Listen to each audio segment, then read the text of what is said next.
Hi everyone, Dakeho, ni hao. I'm Grace Hwang Lynch, and welcome to Kòo-sū, a Taiwanese storytelling experience.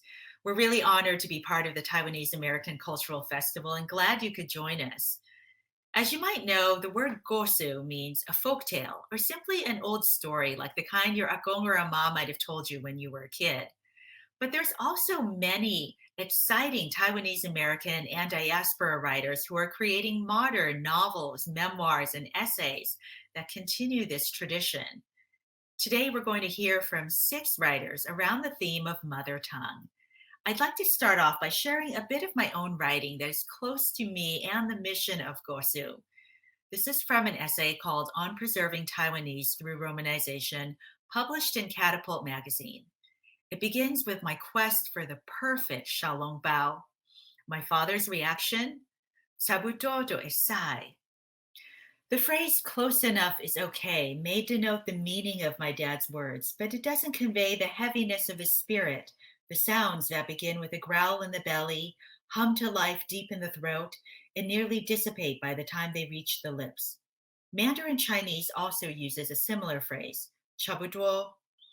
In both languages, the meaning is similar to the American colloquialism, more or less, but it takes on a more emotional connotation when uttered in my native dialect, symbolizing the way the islanders have accepted that they must settle for second best, their mother tongue no longer welcome in their hometowns.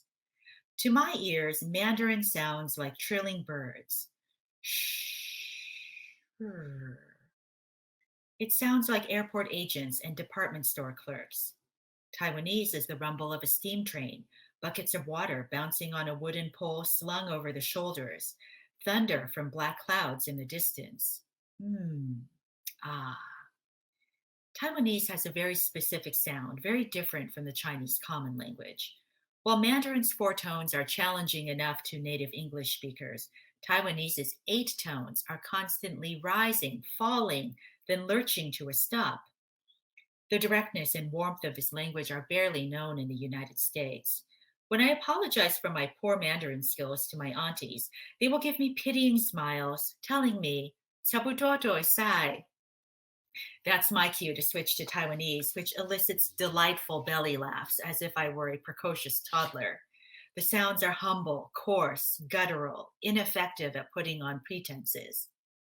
I can describe the tones and cadences of Taiwanese with pages of metaphors, or I could Romanize them, transposing ancient sounds to an alphabet familiar to English speakers. I could write those phrases using Chinese characters, as all dialects basically share the same ideograms, but that would be inaccessible to readers who don't know the 50,000 characters or even the 200 radicals that are combined like Legos to form those characters. And even if the reader can comprehend the strokes, what if they sound them out in Mandarin or Cantonese or one of the other dozens of Chinese dialects?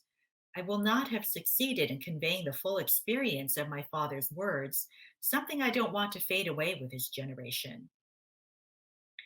When I started writing stories using snippets of Taiwanese, I just guessed at how to phoneticize words. Grandmother became ama. Leaf wrapped meat dumplings were described as bazang.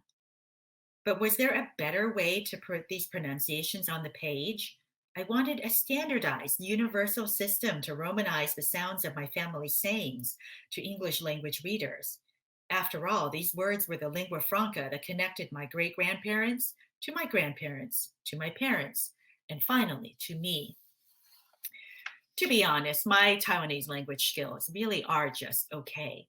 When my relatives speak to me in our home dialect, I'm most comfortable answering in English. But with the threat of the People's Republic of China swallowing up the island, either through soft power of language or military action, I feel compelled to commit the sounds of my native tongue to paper so future generations might be able to decipher them.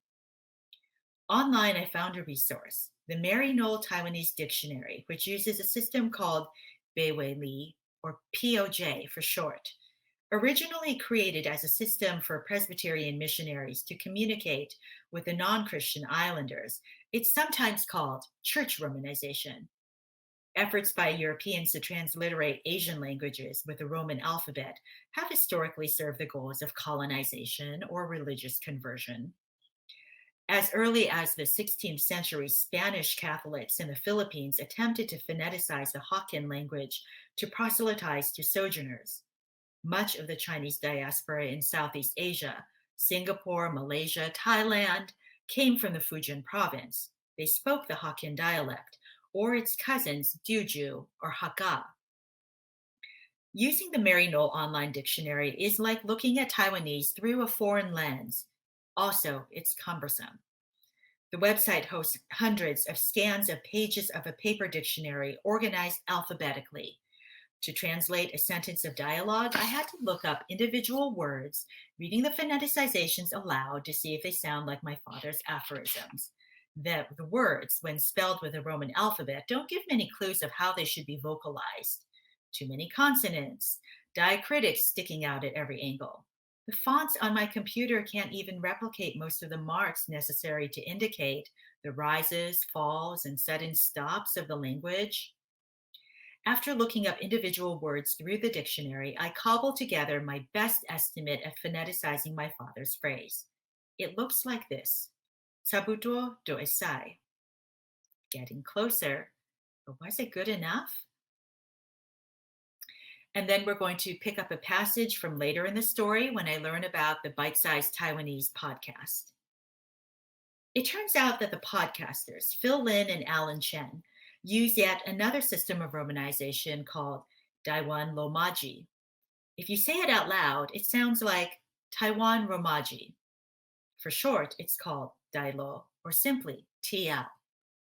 Dailo is a newer system of romanization developed by the Taiwan Ministry of Education in 2006 to meet the growing interest in the mother tongue movement after martial law was lifted in 1987 and gained momentum after the DPP was elected in 2000.